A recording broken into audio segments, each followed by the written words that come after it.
They say the way to a man's heart is through the stomach. But what if matters of the stomach are used to send a political statement? Watu waelezwe kumeza mate sio kukula nyama. Kwa hivyo wenzetu endeleeni kumeza mate lakini nyama tutakula. Tuendelee. While on Monday, President Uhuru Kenyatta made a surprise visit to Kenyatta Market, where he ordered some nyama tayari and ugali. The stopover taking many by surprise.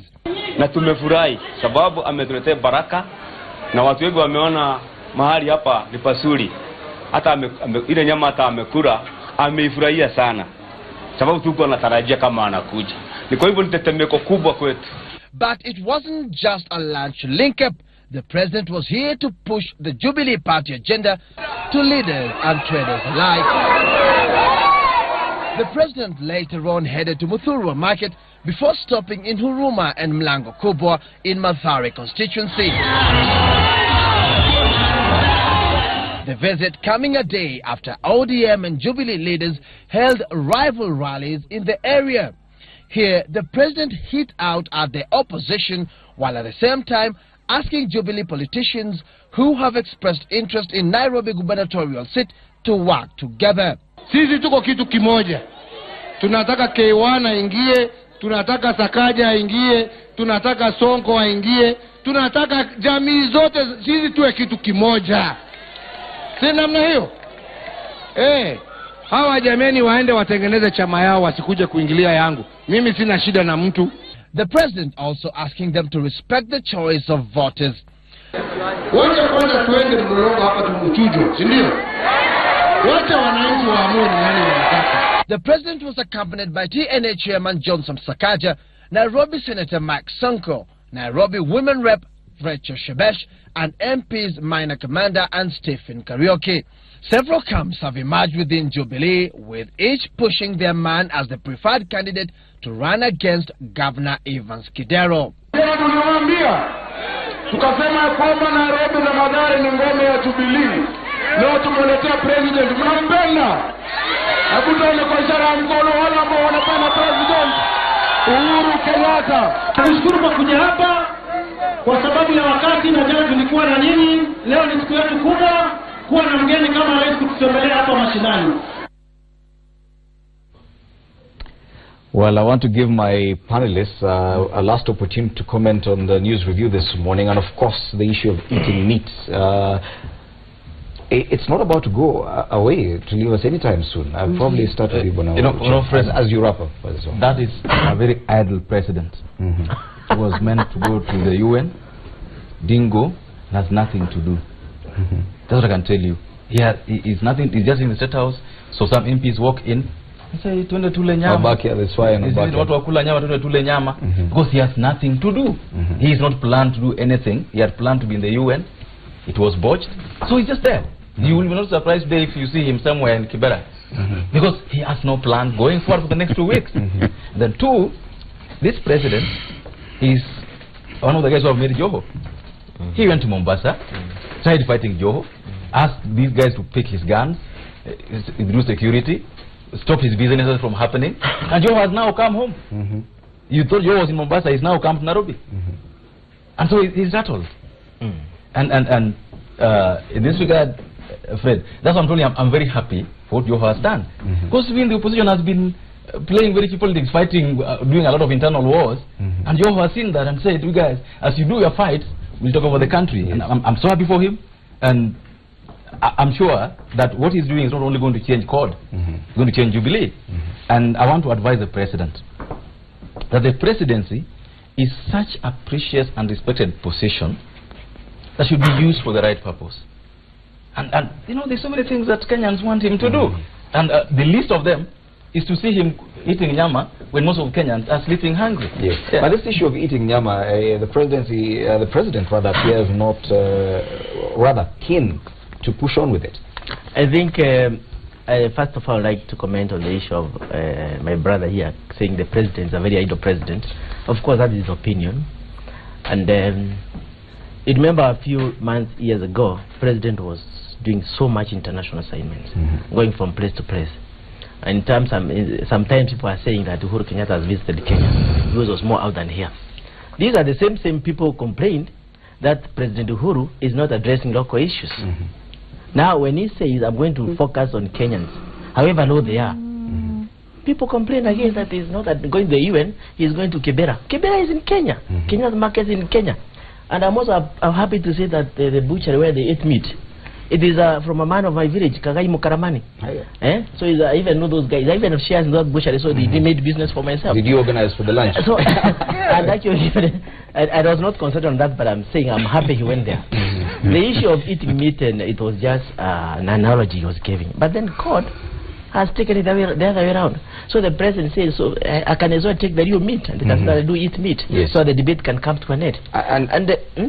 The other thing I was saying is that the responsible president is Kenya, either in the opposition or in the ruling party, in the ruling side of government. So every Kenyan should give the presidency the respect they deserves. And that's why I'm surprised when my friend Ochieng, who I respect so much, makes such a scathing attack to our president. And when I say something slightly attacking the court, they just mob me. I think the president should prefer. They also hope to take power. And if and when, and I hope it doesn't happen, they take the presidency, they would like their president to be respected. So let us not belittle the presidency. Let us not belittle let us respect the presidency. Yeah, that's what I'd like to conclude. In a short while, this discussion about eating meat and Kumeza Mate, my colleague Willis Waburu will be taking that conversation further, but to give my panelists time. Yeah, thank you very much. Let me start by saying that it is a way of promoting businesses, and yes, it's true, it's good to have proximity in the country, but that definitely was not an intention. I think the realization that that was a statement that actually showed an impunity that has been inherent and now has been spewed out for everybody to see, that these are the resources of Kenyans and we will eat them. You can do whatever you want to do. We will not need to be accountable for them, and all you can do is meza mate. It is our responsibility to meza mate and hold the county, the government of the day accountable, and that's our role. And it's therefore shouldn't go to the issue of, oh, you're mezarin mate, you want to have it. Anybody who is in government is there on behalf of the people. The resources that are controlled are not the resources of an individual. Through the Jubilee years, so many promises have not been kept. The economy has gone down. Now we know it's because tunakula nyama, and we can eat it the way we want. I think it is rather little, rather late. It is a political gimmick, and it will not work, because this has actually set very clearly into the brains of Kenyans. And no matter how much you try to mystify it by saying that, oh, you didn't understand, it was just typical eating meat, then we should have been seeing typical eating meat much earlier. Why are we seeing it now? But very quickly, allow me to also respond quickly to Dr. Barua, because when I make comments in a very concrete way, and I think they shouldn't be able to be sort of imputed to be something else. For somebody to say the Secretary General should not analyze papers, when on his own motion, he has started the motion by analyzing the same paper, by correcting that analysis. He's not coming to the same motion to say he should not analyze that paper. And this paper is very, very clear, and I have a sentence that I will not read, but it is very, very clear that this is about aspirants and being put together. So that sort of argument where you put a motion, you don't want that motion to be prosecuted, and you are saying that this is a basis of not looking at articles and that you should not get into that, is completely spurious. Okay. On the issue of eating meat. Yeah, first, I don't speak for them, ODM. When they go to my village in Emmanuel, they abuse me. The party leader was there abusing me, saying I should not talk about ODM. And it's good you are here. Take him the message that I intend to continue talking. You can take the message yourself. You know you are meeting me here. Continue talking. This is good coincidence. Take the message. But this is a very serious matter. That in a country where we are told of billions of shillings that are lost, that are not accounted for, whether they are about Eurobond, whether they are about NYS, whether they are about whatever, that you can stand up and gleefully tell people that we are eating meat, and you can salivate as much as you want.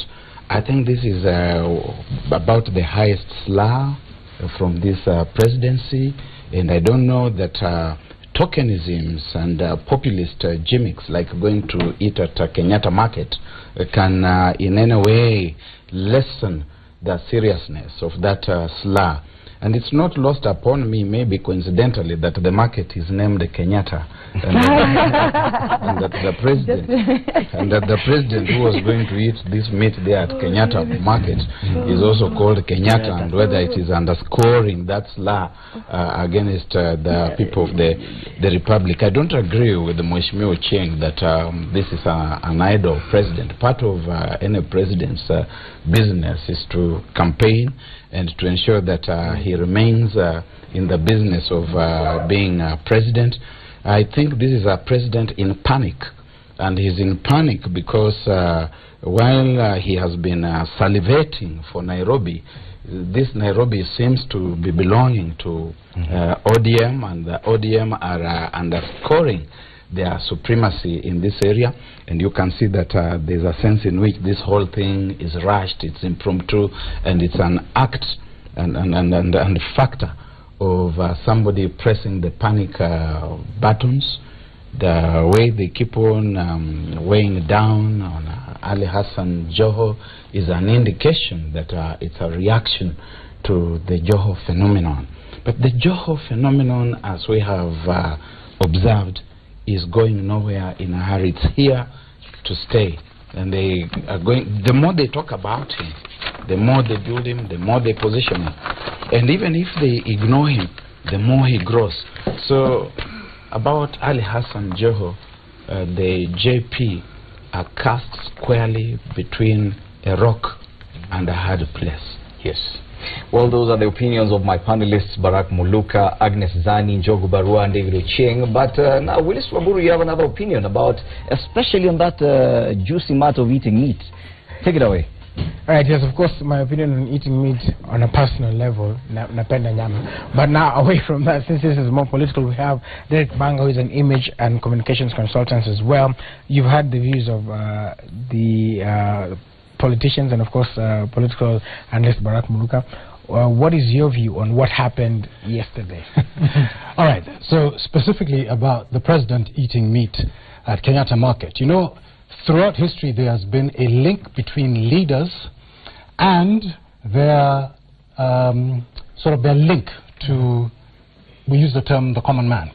And in fact, food and language are two of the ways that we can show that we belong to a community. And I think the president eating meat at that particular butchery was simply a way of showing us, the public, constituents, that he has that link to the common man, that he's one of us. And not only is he one of us, he's equal to any one of us. And again, throughout history, politicians have constantly used the photo, especially when it comes to food and sometimes drink, to show that we are one of you, and you know, you can vote for us because you know, you belong to us. But in terms of, you know, what it communicates, especially after the statement that was made about, specifically about eating meat, na kumeza mate, and then going out to eat meat, is it, in your view, is it deliberate? I honestly think that particular statement was made as a jibe to the opposition. I don't think it necessarily had anything to do with him specifically, you know, eating the meat right there. And I'm not going to actually comment too much about that, because that's something that the panelists have already talked about. But as we move into this season, we're going to see more and more of these photo ops. In fact, that was staged. That is something that the president's PR team absolutely did. And again, the whole point is to show that I am one of you, that I have. And you could even see the way that he was enjoying it, the whole rally beforehand. I mean, one of the things that helps us connect, even on a subconscious level, with our leaders and our politicians, is that sign of sort of vigor, the fact that there is somebody who is agile, and again, the fact that he was eating meat at that particular place is a way of just showing that he's one of us, and so you can vote for me. Now, going forward, of course, we're already in a political season, and are we likely to see more of this, because this is one side of the ball, of the court rather, and there's also the opposition side. I would like to see more politicians going out and... In an increasing age where everybody has a cell phone, where social media has become a determining factor in terms of how we view our politicians, we are absolutely going to see more and more of this. And in fact, the astute people running for public office are deliberately going to use opportunities like this to showcase a particular side of them. Now, I don't want to look at this as something that's manipulative, because again, we're reacting to this on a subconscious level. But absolutely, this is something that we're going to see more of in terms of connecting with particular communities. I'm showing that, you know, I belong to you, and therefore you can trust me and you can vote for me. In fact, that's become the currency, I think, of certainly politics in this country. You know, trust, believability. That's the currency of politics in the 21st century. But now, as an image and communication consultant, so what typically happens? Like, you know, take us. I know we see the final product, right? But what typically happens in, you know, before they go out to, okay, let's go and eat meat, for example. What typically happens in the background, in the back rooms? Look, I'm not a member of any particular campaign, right? But this is something that is, as I said, it's staged for a while. So they will go out, they'll look at, you know, where are we going today? What can we do to show that we appear to be part of this particular community? And they will stage it. I mean, that was really planned days, if not weeks in advance. And so, as I said, you know, these two politicians are actually going to go out and look for opportunities like that. Finally, you're speaking about manipulation. And like you said, what does this sort of thing do to the electorate in terms of their perception? And remember, like you said, it's the age of cell phones, so we see it on social media, we see the spreads in the newspaper, of course we see it on TV. So what does it do to our psyche? Okay, well, again, we react to a lot of these things on that subconscious level, whether we are aware of it or not aware of it. And even if you want to add things like, you know, how people talk, even things like body language, certainly what they're dressing or wearing. I know there was a lot made of what he was wearing yesterday. I was just joking to ask that. He was wearing, as you can see behind us here, that, and the rest, the Sakajas were in suit. And people were saying, yeah, he obviously dressed that way to, again, show that he's connecting with that particular community on that particular level. In fact, I think I saw something on social media today where somebody said that if he wears those particular silk shirts, that you know that he's going to go to a quote-unquote poor community. Right. I don't know if that's necessarily the case, but absolutely. I mean, we're reacting to things like that. And as we're going to go into this season, we're going to see increasingly a divide, as you have seen by the panelists. Some people will say he's being idle. Other people will say, you know what, that was a smart political move. Yes. All right, so of course, like you said, there'll be more of this happening, and we'll be likely to we'll bring you back to analyze more and to give us that extra perspective. So thank you so much. I'm looking forward to it. Yes, of course. I'll throw it back to Fred and the panel. Very interesting insights there. Of course, when Derek Banga. Derek Banga, yes, thank you for that. He says that we're going to see a lot more of this, especially from the politicians. This is one way of you to connect to the electorate. And as much as you may criticize the president's move, it is definitely a style that each and every politician will want to use. But now, I'd like to give my panelists an opportunity to wind up today's news review. I have a minute each for all of you. We'll start off with the lady at the table. Yes, thank you very much. Yes. Thank you very much. I think political processes are key. Timing is very key. Everybody reads into message and it's very, very clear. The sort of moving and meeting communities happens at different levels, but this timing for this specific one, I think we've already discussed that and put it into context. I just want to say that in the next 2 weeks as a party, we are continuing to re-energize the party, and we're moving to Taita Taveta and Kwale for mass rallies and meeting of the leaders. After that, we're going to cascade this to the various counties. So both at a very macro and micro level, we're going to be continuing to energize the ODM party, the biggest, most vibrant, and the party that is going to win the election. Yes, when Muluka will reserve your comment for the last one. Let me finish with the politicians for now. Yeah, the business of politics is to basically help Kenyans to sort out their problems, to deal with issues of the day. And we still are 9 months to the elections, and we should not have the president be the one setting the tempo of politics on a Monday, really, when people are supposed to be doing serious business. You are out there trying to do cameo appearances and all that. And I just want to tell Kenyans that in all this confusion and cacophony, get back to work. do your thing, what you always done every day. No politician will feed you. No politician will clothe you. No politician will shelter you. We almost on our own. Please, let's go back to work and do what we do best to build our country. Okay. Yes, thank you.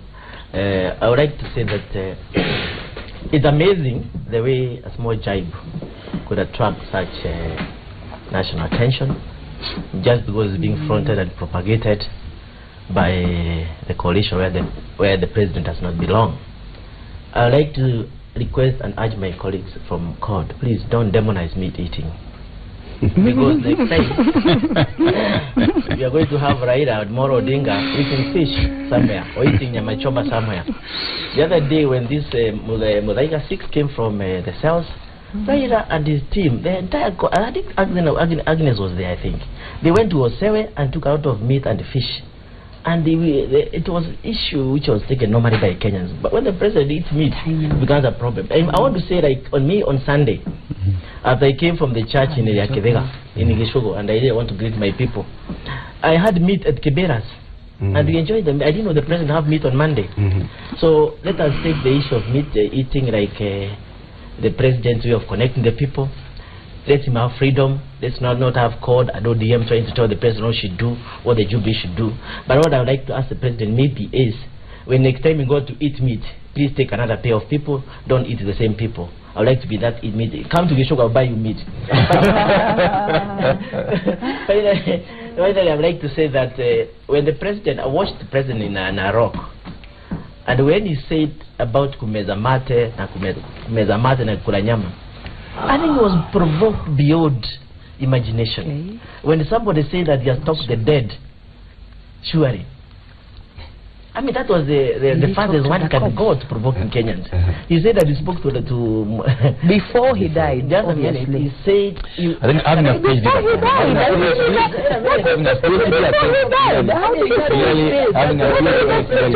I think you promised to protect him. Give you 20 seconds more. 20 seconds. What Zaida said, he could have said before Ntimama died. But now he said when he was dead. So he'd have kept that to himself. So the assumption we have is that he's claiming to have power to speak to the dead. And that is a narrative. If you want to die, speak to Raila. Okay, which is going on the social media. But Muluka. You know the problem. I know what to expect, so don't worry. Yes, indeed, as you ought to. With him is that he makes his arguments, good arguments, but they are based on untruths. And that is my problem with him, and these are things he has learned in recent times. He was not always like this. And you know, when President Kenyatta gets annoyed because someone has said there's one arm and there's another arm, and he says that we only have one arm, I even get confused, because when I look at their logo, it has got two arms which are clasped like this, two black arms against a yellow background. I don't know why they have two arms, and they're saying they don't have two arms, they have only one arm. Now when it comes to meat eating, whether it is Raila Odinga in ODM, whether it's President Kenyatta in Jubilee, it's all choreography, it's all whitewash, it is all play acting, it's all drama, and it has no traction. It does not give them any new followers. You know, a tiger straying into the stable does not become a horse. It remains a tiger, and if the horses don't watch out, it will even eat them, especially the meat-eating tiger. Okay. That's Barack Muluka, political analyst. Thank you so much. Njogu Barua, Member of Parliament for Gishugu, David Ocheng, Member of Parliament for Kenya, and of course the only lady at the table, Dr. Agnes Zani, Senator and Acting Secretary General of ODM. Thank you so much for agreeing to come on the show and helping us look at the headlines this morning. Very interesting insights there. That's the end of our news review, but Power Breakfast is still on. Remember, the hashtag to use on social media is hashtag Power Breakfast. And talking of trends and hashtags, my colleague Joy Mudengi is on the other side of the studio looking at some trends on social media. Joey.